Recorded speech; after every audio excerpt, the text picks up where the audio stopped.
جب یہ منافقین نے کہا تو رسول اللہ تک کی بات پہنچی ظہر کا وقت تھا کہ ظہر کی نماز کے بعد ممبر قیام بڑے جلال کے آگے اب کہاں سے امام بخاری لکھتے ہیں ذرا امام بخاری کے پاس ان زہری حضرت امام زہری نے کر کے امام بخاری اخبارانی انس بن مالک رضی اللہ عنہ زہری کہتے ہیں کہ مجھے حضرت انس بن مالک نے خبر دی ان النبی صلی اللہ علیہ وسلم خرج حين زغت الشمس فصلى الظهر حضور صلی اللہ علیہ وسلم اپنے حجرے سے اس وقت آئے جب سورج تھوڑا سا ڈوب چکا تھا ٹھنڈا ہو گیا تھا گرمی کچھ کم ہو گئی تھی نبی پاک نے ظہر کی نماز پڑھائی اور جب حضور ظہر کی نماز سے فارغ ہوئے فلما سلم قام علی المنبر حضور نے نماز کا سلام کیا اور اس کے بعد آپ منبر پہ تشریف لائے اب حضور جلال منافقوں نے رسول اللہ کے بیت پر بہت تنی کی ہے بری رکھی ہے مذاق اڑایا نبی کا محمد ہمیں نہیں جانتا قیامت کی امت کے جاننے کی بات کرتے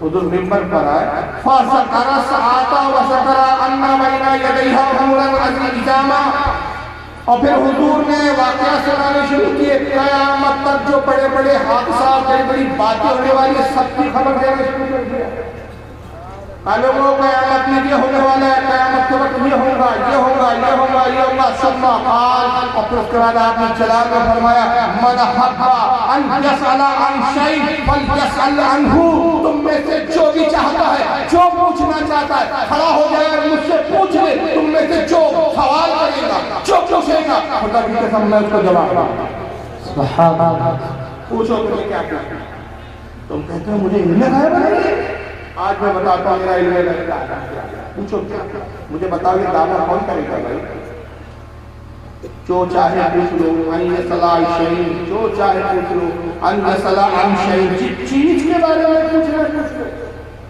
شریعت کا مسئلہ نہیں پوچھ رہے رسول اللہ مسئلہ پوچھ لو شریعت کا حکم پوچھ لو عن شیء کسی بھی چیز کے بارے میں پوچھ لو میں تو کہتا ہوں یہ دعویٰ وہ کرے جو سب جانتا ہو اس لیے کہ اگر دعویٰ دلیل کے مطابق نہ ہو تو پھر یہ مذاق ہو جاتا ہے مثلاً میں اعلان کروں لوگوں جو سوال پوچھنا ہے پوچھ لو میں بیٹھا ہوں ممبر پہ جو پوچھنا ہے پوچھ لو میں سب جانتا ہوں اب مجموعے سے ایک صاحب کھڑے ہو گئے کہا فاروق صاحب آپ سب جانتے ہیں بتائیے دنیا کا سب سے بڑا ایئرپورٹ کہاں ہے میں کہا مجھے نہیں سب مذاق کرتے ہیں جناب دعویٰ کرتے ہیں آپ کو سب پتہ ہے آپ کو تو دنیا کی خبر ہونے کی دنیا کے باہر کی کیا جانتے ہیں اگر نبی اس طرح کا دعویٰ کرے اور کوئی پوچھ لے اور نہ بتا سکے تو نبی پاک معاذ اللہ نبی کا کلام ہوتا ہے یہ دعویٰ اسے زیب دیتا ہے جو ہر چیز کی خبر دینا چاہتا ہے پوچھو فَوَاللَّهِ لَا تَسْأَلُونِي عَنْ شَيْءٍ إِلَّا أَخْبَرْتُكُم بِهِ مَا دُمْتُ فِي مَقَامِ هَٰذَا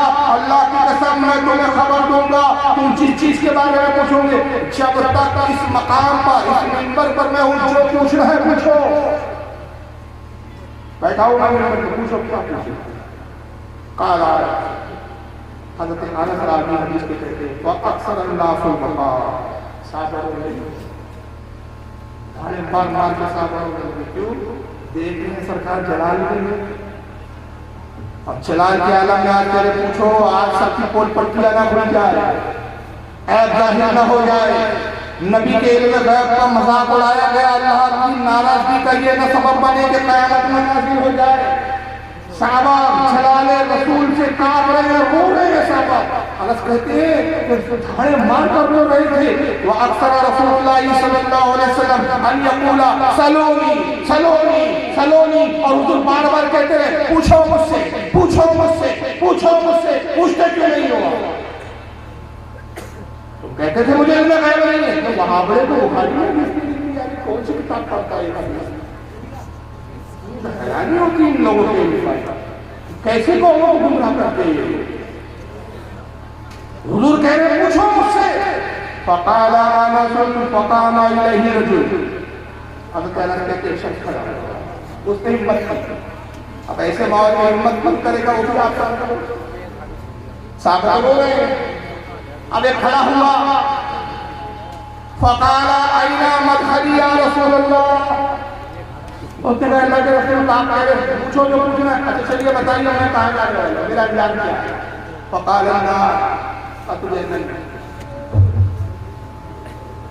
جہنم میں جا رہا ہے کون جنت میں جائے گا کون جہنم میں جائے گا جو بھی مصطفیٰ جانتے ہیں۔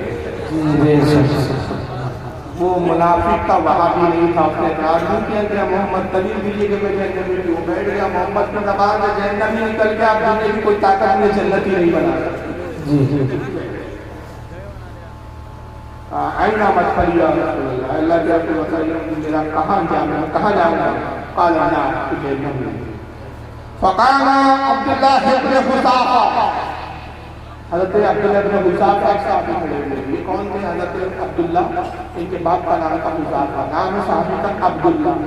لوگ ان پر جھوٹی تہمت لگاتے تھے منافقین، اور کہتے تھے کہ یہ حذافہ کا بیٹا نہیں ہے، یہ کسی بدکار شخص کا بیٹا ہے۔ ان کی ماں پر تہمت لگاتے تھے، ان کی ماں نے بدکاری کی، کسی اور کا بیٹا۔ حضرت عبداللہ ان تعلق میں بڑے پریشان تھے، انہوں نے دیکھا یا رسول اللہ تو خود کہہ رہے ہیں، جو پوچھنا ہے پوچھ لو، کیوں نہ میں آج اپنے اصلی باپ کے بارے میں پوچھ لوں۔ گویا وہ صحابی کا عقیدہ یہ ہے کہ حضور کس کا باپ ہے، کون صحیح نسب ہے یہ نہیں جانتے، اور یہ ایک ایسا راز ہے کہ بھائی کس عورت نے کس مرد کے ساتھ کیا کیا، اس سے اسے بچہ جنا جو اس کے سوا کوئی نہیں، سمجھ رہے نا؟ اب یہ الگ بات ہے کہ آج کے زمانے میں ڈی این اے وہ بھی ڈی این اے کا جب کراؤ گے تو پتہ چلے گا، ورنہ ڈی این اے کرائے بغیر تھوڑی پتہ چلے گا۔ اب ایک عورت نے چھپ کر، اللہ نہ کرے ایک عورت نے کسی ماں ذرا کسی عورت نے بدکاری کی، بچہ کسی اور کو ٹھہر گیا اور شوہر کو بول کے تیرا شوہر بھی مان گیا، کیا پتہ کس کے ساتھ کیا کیا، مگر نبی یہ بھی جانتا ہے کہ اس عورت نے کس مرد کے ساتھ کیا معاملہ کیا، اس کا بچہ کس کے نطفے سے کس کے شکم میں آیا ہے۔